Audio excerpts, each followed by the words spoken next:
एक ही प्रश्न का लोग अलग अलग जवाब क्यों देते हैं, जानेंगे इस वीडियो में। जब भी हम किसी से मिल रहे हैं तो हमें प्रश्न पूछना चाहिए, क्योंकि प्रश्न पूछने से हम कई सारी चीजें प्राप्त कर पाते हैं। लेकिन उससे भी ज्यादा ये जरूरी है कि किस प्रकार के प्रश्न पूछे जाएं, what type of question should be asked.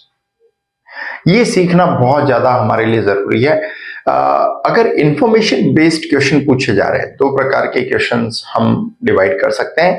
एक जो क्वेश्चन है वो इंफॉर्मेशन बेस्ड क्वेश्चन, और उसमें अगर हम 100 लोगों से पूछ रहे हैं एक क्वेश्चन, तो सभी लोगों का जवाब एक ही जैसा आएगा। उन क्वेश्चंस को हम बोल सकते हैं information based question. For an example, अगर आप 100 लोगों से पूछें कि what is the capital of India, then all the people are going to answer the same, that New Delhi is the capital of India. और ये जो क्वेश्चन फॉल करेगा वो आएगा इंफॉर्मेशन बेस्ड क्वेश्चन में।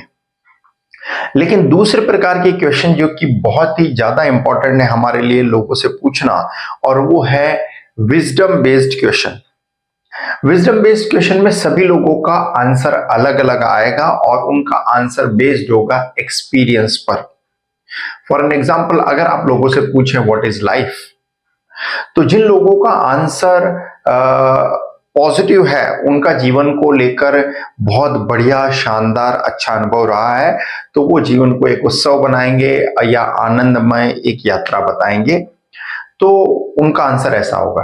कुछ लोग लाइफ को एक स्ट्रगल संघर्ष बताएंगे क्योंकि उन्होंने जीवन में बहुत संघर्ष देखा होगा, या कुछ लोग इस पर साइलेंट भी रह सकते हैं क्योंकि उन्होंने जीवन में कुछ एक्सपीरियंस नहीं किया है। तो इस प्रकार के क्वेश्चंस हमें ज्यादातर लोगों से पूछने चाहिए, क्योंकि हम ऐसे क्वेश्चंस पूछकर उनकी लाइफ की जर्नी या लाइफ के एक्सपीरियंस के बारे में जान सकते हैं।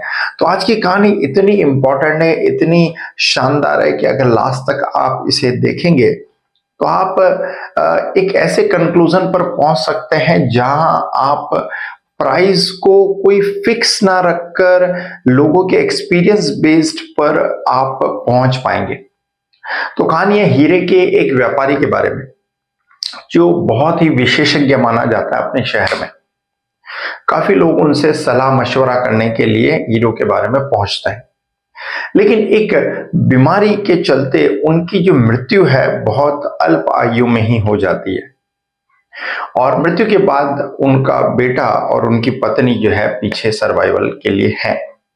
अब चूंकि हीरे के व्यापारी थे तो धन की इतनी कोई कमी नहीं थी, लेकिन धीरे धीरे जब उनका बेटा बड़ा होता है तो उनकी माँ उनको कुछ पत्थर देती है और कहती है कि बेटा, तुम्हारे पिताजी कुछ पत्थर छोड़ के गए थे और तुम्हें ये बाजार जाकर पता करना है कि इन पत्थरों की कीमत क्या है।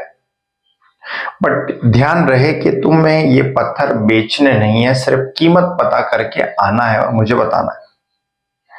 तो बेटा वो कुछ पत्थर लेकर बाजार जाता है, अलग अलग जगह पर उनकी कीमत पता करने की कोशिश करता है। सबसे पहले वो जाता है एक बूढ़ी अम्मा के पास जो सब्जियों का ठेला लेकर सब्जियां बेच रही होती है। तो उन्हें जाकर वो कहता है कि अम्मा, मुझे ये कुछ पत्थर बेचने हैं, आप मुझे इनके बदले में क्या दोगे? तो अम्मा पत्थर देखती है और कहती है कि ये मेरे तोलने के काम आएंगे, मैं ऐसा कर सकती हूँ कि तुम्हें इनके बदले 2 गाजर दे देती हूँ। युवक ये आंसर सुनता है और फिर वो आगे बढ़ जाता है। अब वो जगह चेंज करता है। पहले एक ठेला चलाने वाली बूढ़ी महिला के पास उसने कीमत पूछी थी, अब सोचता है कि मैं थोड़ा अलग जगह जाता हूं, इसलिए वो जाता है एक किराना व्यापारी के पास, और व्यापारी किराना व्यापारी उसको देखता है पत्थरों को और कहता है कि हाँ, पत्थर तो अच्छे हैं, सजावट के काम आएंगे, तो मैं ऐसा करता हूं कि इनके 500 रुपए दे सकता हूं, ज्यादा से ज्यादा। अगर तुम्हारी देने की इच्छा है तो दो, वरना आगे बढ़ जाओ। अब यहां पर गाजरों से कंपैरिजन करें 500 रुपए का, तो डेफिनेटली 500 रुपए की कीमत ज्यादा है। फिर वो एक छोटी सी सुनार की दुकान होती है, तो वहां पर जाता है और उनको वो पत्थर दिखाता है। सुनार वो पत्थर देखता है और कहता है कि हाँ, ये पत्थर शायद कुछ आभूषण बनाने में काम आ सकते हैं, तो मैं तुमको इनके 20,000 रुपए दे सकता हूं। I can give you 20,000 rupees if you are ready to give me, just give me and then go ahead. But यहाँ युवक, क्योंकि माँ की बात बताई हुई होती है कि भाई तुम्हें सिर्फ पता करना है, बेचना नहीं है, तो यहाँ वो बात सुनकर सुनार के आगे बढ़ जाता है। फिर वो एक बड़ी सी जो है सोने चांदी की दुकान पर जाता है, आप कह सकते हैं ज्वेलर की शॉप पर जाता है, और वहां जो है उनको दिखाता है कि ये पत्थर मुझे बेचने हैं। वो जौहरी उस पत्थरों को देखता है और कहता है हाँ ये तो बहुत कीमती पत्थर है, मैं इनके बदले तुमको 2 लाख रुपए दे सकता हूँ। आई can give you 2 lakh rupees on behalf of these precious stones. कीमती पत्थरों को इंग्लिश में बोलते हैं प्रेशियस स्टोन। अब युवक का आश्चर्य और बढ़ जाता है कि कहाँ पहले मुझे 2 गाजरें मिल रही थी इसके बदले, फिर एक व्यापारी ने 20,000 रुपए बोला, फिर एक ने 2 लाख रुपए बोल रहा है। तो मुझे लगता है कि और मुझे जगह बदलनी चाहिए, और उस शहर के सबसे प्रतिष्ठित, बहुत पॉपुलर बड़े से शोरूम, बड़े से एक हीरा व्यापारी के पास वो जाता है और कहता है कि मुझे ये पत्थर बेचने हैं, इन पत्थरों की कीमत मुझे क्या दोगे। वो व्यापारी ध्यान से उन पत्थरों को निरीक्षण करने की कोशिश करता है और बड़ा आश्चर्य के साथ कहता है कि ये तो बहुत कीमती पत्थर है, मैं अगर करोड़ों रुपए भी दूं तो इन पत्थरों की जो है कीमत मैं नहीं चुका पाऊंगा, ये बहुत अमूल्य है।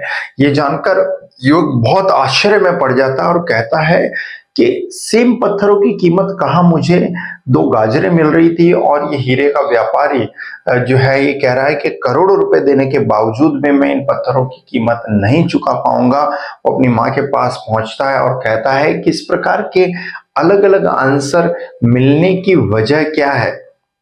कोई लोग इन पत्थरों को बहुत मामूली समझकर मुझे कुछ पैसे दे रहे हैं, लेकिन कुछ लोग जो चुनिंदा लोग हैं खास तौर पर, वो लोग इस पत्थर की कीमत लाखों या करोड़ों रुपए में बता रहे हैं। तो इस प्रकार का आंसर क्यों आ रहा है। उसकी माँ उसे समझाती है कि यही चीज है मानव जीवन के मूल्य के साथ। कुछ लोग इस जीवन को बहुत तुच्छ या आम मानते हैं और इसीलिए इसकी कुछ ज्यादा वैल्यू नहीं करते हैं, लेकिन जो लोग इसके मूल्य को समझते हैं वो उसे बहुत अमूल्य धरोहर मानकर उसको वैल्यू करते हैं। और ये हर एक व्यक्ति की समझ से परे होता है, क्योंकि जैसे उस महिला ने इन पत्थरों की कीमत इसलिए बहुत कम बताई क्योंकि वो इन्हें पहचान नहीं पाई। तो उसने कहा कि ये तो तुच्छ से पत्थर है, मैं इन्हें सिर्फ सब्जी तोलने के काम में लूंगी।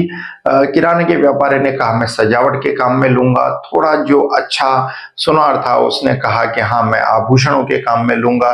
तो जैसे जैसे अलग अलग लोग अपने एक्सपीरियंस से उसको परख रहे थे, तो आंसर्स में भी परिवर्तन आ रहा था और खास तौर पे कीमत में भी परिवर्तन आ रहा था। इसी प्रकार इंसान के जीवन के साथ भी है।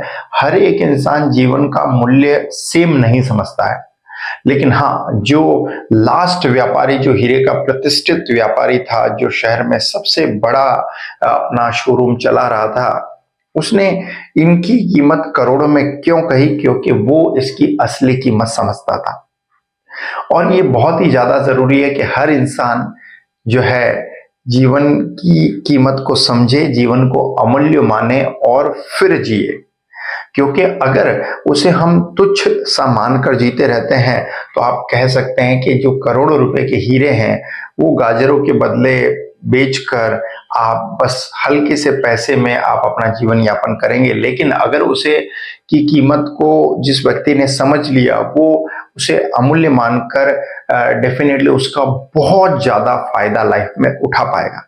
हम सभी को मिलकर ईश्वर से ये प्रार्थना जरूर करनी चाहिए कि हमें उस कीमत को पहचानने में, उसे परखने में मदद करे। क्योंकि अगर जो व्यक्ति ये परखने में कामयाब हो जाता है वो लाइफ में बहुत ज्यादा एक्सेल कर लीड कर सकता है, और कामयाबी जो है उसके लिए एक नॉर्मल सी बात होती है अगर वो जीवन को समझ ले तो।